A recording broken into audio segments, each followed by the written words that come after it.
Hello, everyone. Welcome to From the Heart. I'm Joshua. And I'm Mary. And we're excited to bring to you all that's new and good when it comes to the arts in Central Florida. Today, we are talking with John Didana, Program Chair and Artistic Director at Valencia College Theater and Creator, Director, and Writer of Phantasmagoria Orlando. We look forward to learning about John's artistic journey up to now. Welcome, John. Thank you. Yeah, welcome, John. We're so glad that you're here. You know, you are so well respected in this community as a performer and as a director, but people might not know you as much as an educator, and that is a big part of your life. So tell us how you got to be an educator. What was your education background and what brought you to that part? Sure. Well, actually, theater came to me very late. I went to Syracuse University, and I was actually an art major. I was studying illustration and graphic design. And by my second year there, I realized all I was doing was theater. I was acting in all the shows in the community and directing some of the shows. I was running a group at Syracuse University called Syracuse University Musical Stage, which was a very well-funded group by the school, and I learned how to produce shows just without ever having done it before, you know. So that was a beautiful education just in that.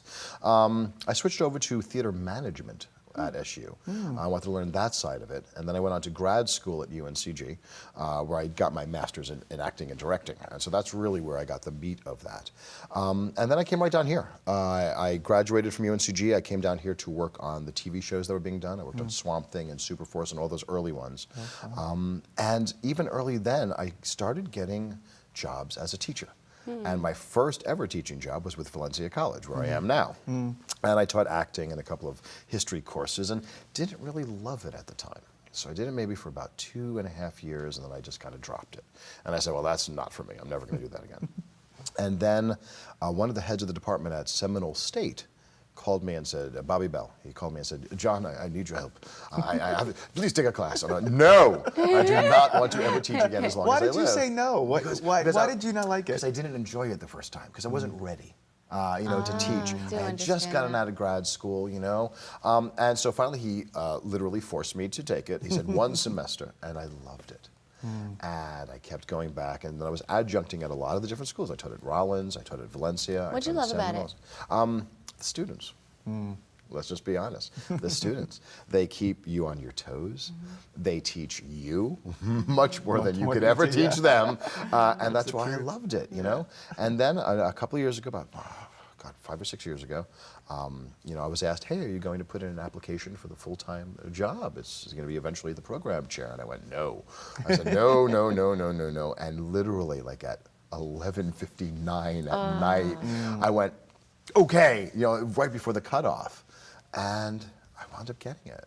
And it was really neat. And I got to work under Julia Gagne, who was a mentor. You know, she really taught me. She was there for another 2 years as program chair, so I was under her with that, learning the ropes, you know.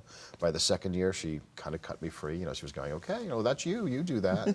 And so I was learning by hook or crook, so to speak, at that time too, and it was wonderful. What was the most challenging thing to learn? Administration, assessment, paperwork. All those fun it's the things. stuff, For the artist in you. and it still drives me crazy, but I've got so many guiding hands who help me. You know, they hold my hand and they take me through it.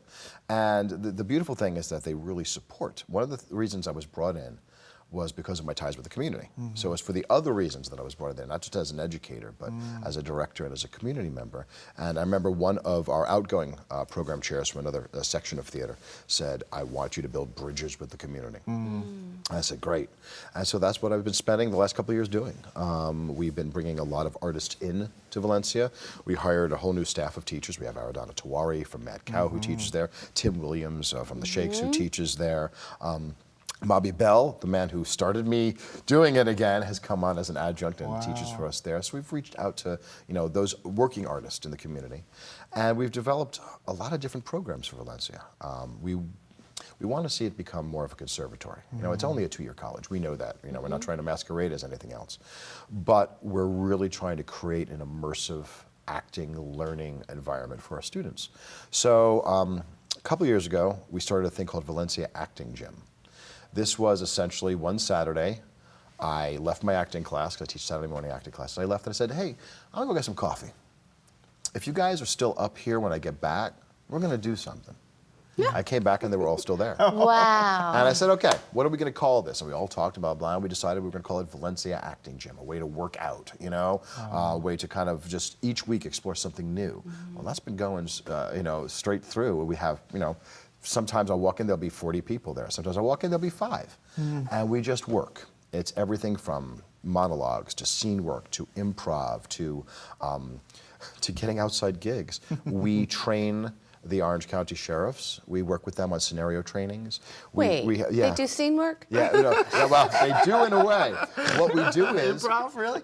we get brought in to do scenario trainings with them. So if you have to have a live, if you have to have like a live active shooter scenario, we come in and we're the people they have to protect. Oh, that's so So at any given time, it's wonderful because we're doing this thing and there's, you know, hundreds of bullets going over our heads. It's kind of frightening and immersive for the students, you know. Acting class himself. Yeah, this is, well, and it's immediate, and that's the beauty of it. We train medical professionals at Nova Southeastern.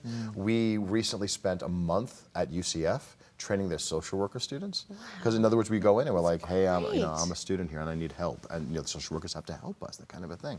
So this has started with that one day where I just got some coffee, you know, and came back up. So we've got that going for us. You were just inspired to say that? Yeah, because I'll tell you why. We don't have office hours. They're called student engagement hours. And I said, well, if we're going to engage the students, let's engage them. If I'm in my office doing my paperwork, I'm not engaging the students. So that's what gave me the idea of doing it, spending a couple hours out of my week engaging students. And it worked, you know, and they take, you know, the students take responsibility for all this too. Then along with that came another idea for salons. I had this idea of a monthly salon. So at the beginning, I just called it John's Living Room because I would invite my friends to come over and, you know, talk. So I would have the Shakespeare Festival coming over, or Beth Marshall, or different people. And it worked great for the year. And the second year, the student development funded it. So now I was able to bring in people on a regular basis. So we've had everybody from the heads of Universal Studios in to the new people from the Dr. Phillips come in and just talk to the students and teach them about what's going on in the community. And then we began a workshop series. So we have a workshop where we bring professionals in and they train the students. We do free workshops. These are open to both the students and the community. All of this is. And so that's another way of building those bridges. So at any given time, you'll have, you know, 60 students sitting there listening to a salon and, you know, 30 people from the community. And they all get to meet each other. Same thing with the acting gyms. And the workshops, we do everything from vocal workshops to stage combat workshops to very recently we brought in a member of Cirque du Soleil to do neutral mask workshops with us. And so it's a way to keep the students involved outside the classes. I hate that we're out of time. Oh, wow. Although, Already? if you write a book, it's got to be called Building Bridges. You can have it. Yes. And it sounds like you're doing a great job of what they brought you in to do is really connecting the community to education. So job well done. Before we go, you mentioned that people can get involved even if they're not students. How would they contact you for that? You can get in touch with me directly at Valencia, jdonna at valenciacollege.edu, or you can visit us on Facebook, the all-purpose communicator, right? Valencia Acting Gym. Join it and see what we're doing on a weekly basis. Fantastic. Joshua and I will be back shortly for more conversation about the future of Valencia College Theater and Phantasmagoria Orlando from the heart.